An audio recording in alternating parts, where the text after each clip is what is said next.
Olá, seja bem-vinda mais uma vez ao meu canal. E no vídeo de hoje eu quero apresentar 4 modos de interpretar o Antigo Testamento e propor uma outra forma, além dessas 4, que eu acho mais coerente com a palavra de Deus expressa no Antigo Testamento. Antes de começar o vídeo, porém, eu queria te perguntar se você sabe da importância de se inscrever no canal do YouTube. Você tem uma importância fenomenal. A sua participação, não só como inscrito, mas também nos comentários e dando like, é muito importante para o crescimento do canal, para o desenvolvimento do meu ministério. Por isso eu peço que você se inscreva, dê um like aí e deixe um comentário. Pode ser uma pergunta que eu respondo para você, tá bom? Ok. A primeira abordagem que se faz do Antigo Testamento é a abordagem alegórica. A alegoria é uma forma de ver além das palavras, de ver um significado que está além daquilo que está escrito. Eu vou dar um exemplo.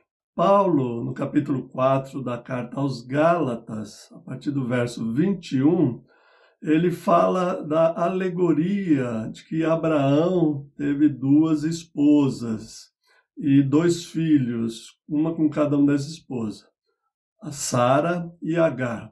E ele toma as 2 mulheres de Abraão como alegoria para 2 alianças. A aliança antiga, que é a aliança da escrava, a Agar, e a nova aliança, que é a aliança com Sara, representada por Sara. A alegoria vê muito além, então, do que está escrito lá. A história de Abraão, a narrativa de Abraão, Sara e Agar no Antigo Testamento não tem nada a ver com as alianças a que Paulo se refere. Portanto, ele pega um texto e dá um outro sentido, que é o sentido alegórico. Essa interpretação perdurou e ainda perdura, né?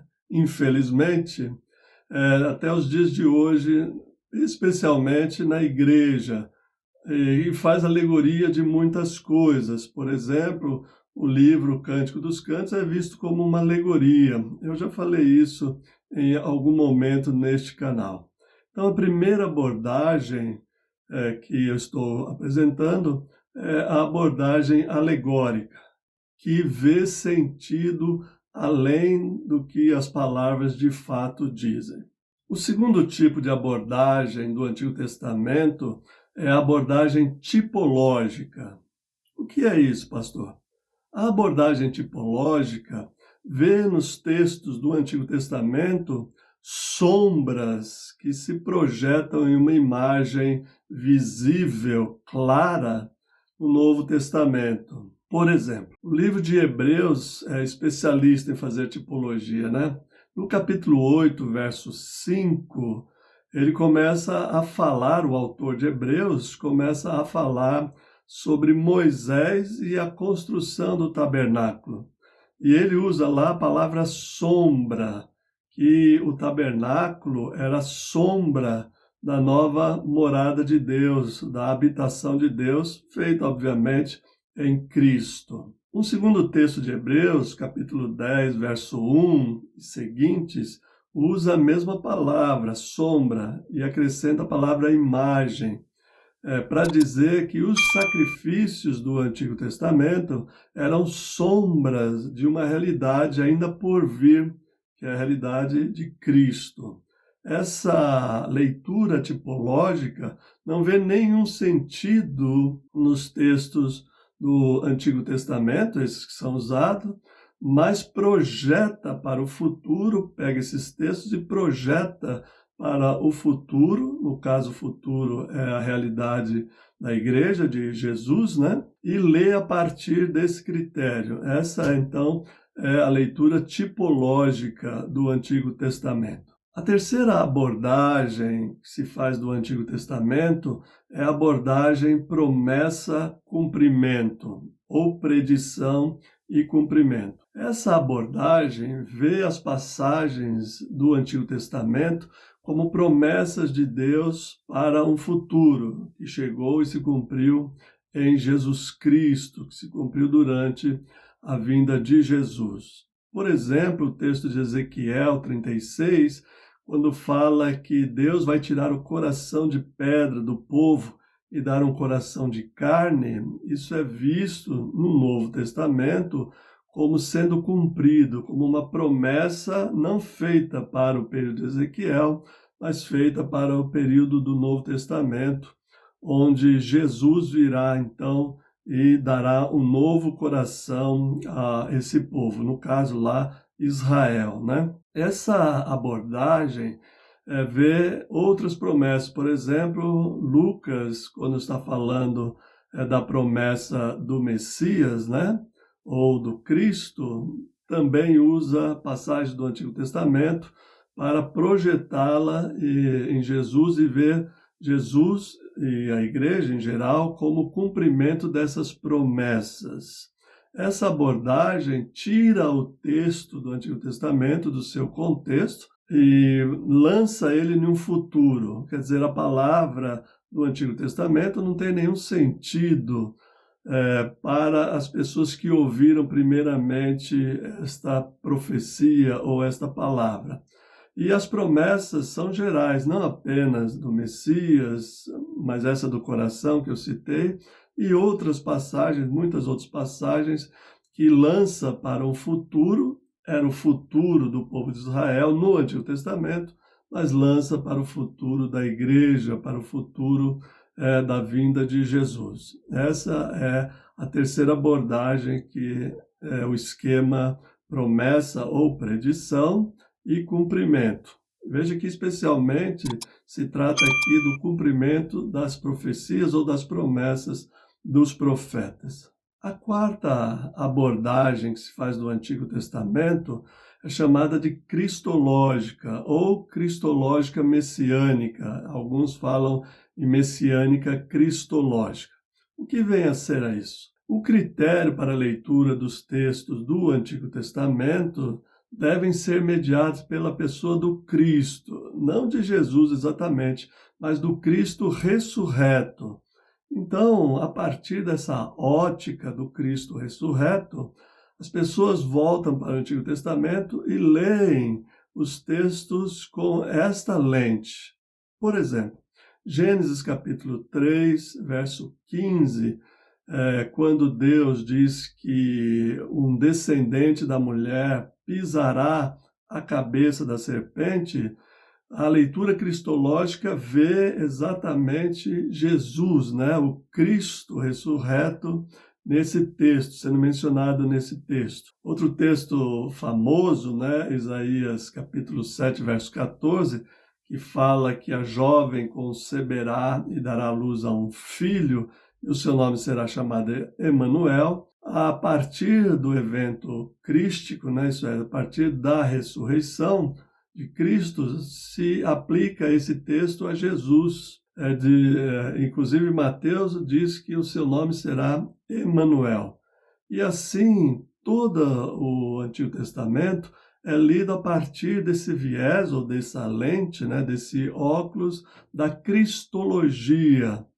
E nós sabemos que essa ideia, né, a promessa do Messias, do Cristo no Antigo Testamento, precisa ser vista com cautela, porque muitos dos textos sequer fazem referência a um Messias, como esse de Gênesis, capítulo 3, verso 15. O que nós temos é uma interpretação do Antigo Testamento a partir, então, dessa cristologia já fundamentada e desenvolvida. Essas quatro leituras, a leitura alegórica, a leitura tipológica, a leitura promessa e cumprimento e a leitura messiânica cristológica, todas elas têm consequências, às vezes desastrosas, para entendermos o Antigo Testamento. Todas elas tiram o Antigo Testamento do seu contexto original, tiram os textos do seu ambiente, colocando sempre no futuro ou atribuindo sentidos que não estavam lá, dificultando assim o nosso acesso à palavra de Deus manifestada no Antigo Testamento. Dessa forma, para minimizar esse prejuízo, né, que é impossível, depois de tantos séculos de leitura, é impossível eliminar, mas para minimizar essas dificuldades, né, de tirar o texto do seu contexto e, portanto, não compreender o seu sentido exato, a minha proposta é que a gente leia o Antigo Testamento como palavra de Deus para aquele momento na qual está sendo proclamada. Mesmo que exista algumas profecias que ainda vão se cumprir, isso é menos de 1% de todo o Antigo de todas as palavras proféticas no Antigo Testamento, deixando essas passagens de lado, todas as outras têm um significado para os ouvintes da época, tanto as leis quanto as narrativas, quanto as profecias, quanto os salmos. O significado está lá e nós precisamos descobrir no Antigo Testamento antes de fazermos uma hermenêutica cristã, né, ou cristológica para frente. Descobrir o sentido do texto, a mensagem de Deus para aquele povo, que era e foi, né, e ainda é uma mensagem de consolação, uma mensagem de encorajamento, uma mensagem de perdão, uma mensagem de acolhimento, uma mensagem de salvação e libertação, como é a palavra para nós hoje em dia. Então é possível ler o Antigo Testamento sem necessariamente passar pela interpretação do Novo Testamento, porque você deve saber que o Novo Testamento, quando interpreta o Antigo, isso vale também para os evangelhos, e para Jesus e para os apóstolos, né? Quando o Novo Testamento lê o Antigo Testamento, ele lê com os seus parâmetros. Então a gente diz, e pode dizer com certeza, que o Novo Testamento é uma fase na interpretação do Antigo, mas não é a única interpretação e não é aquela interpretação normativa que nós devemos seguir. O nosso esforço, então, deve ser ler e tentar entender a palavra de Deus no Antigo Testamento, como ela foi proclamada, para quem e qual o sentido dessas palavras para aquelas pessoas. Porque isso nos ajuda a ouvir a voz de Deus no meio da história humana, no meio da trajetória humana. Portanto, a minha alternativa para você, e é o que eu faço diariamente, é ler o Antigo Testamento como palavra de Deus, sem lhe dar sentido alegórico, sem lhe dar sentido tipológico, sem achar que as promessas vão se cumprir ou se cumpriram somente no Novo Testamento, e sem usar uma leitura cristológica, violando assim o sentido de muitos textos que nada tem a ver com a cristologia do Novo Testamento. Eu espero que essas dicas tenham te ajudado e te ajudem a ler o Antigo Testamento e você sinta a mesma alegria e prazer, emoção e o coração palpitando, essa paixão de ler o Antigo Testamento como eu sinto. Por isso eu vim aqui compartilhar isso com você, tá bom? E antes de deixar o vídeo, dá um like aí, faz um comentário, se inscreve no canal e acompanhe o meu trabalho de leitura do Antigo Testamento, a Bíblia de Jesus. Até o próximo vídeo, então. Obrigado. Deus abençoe.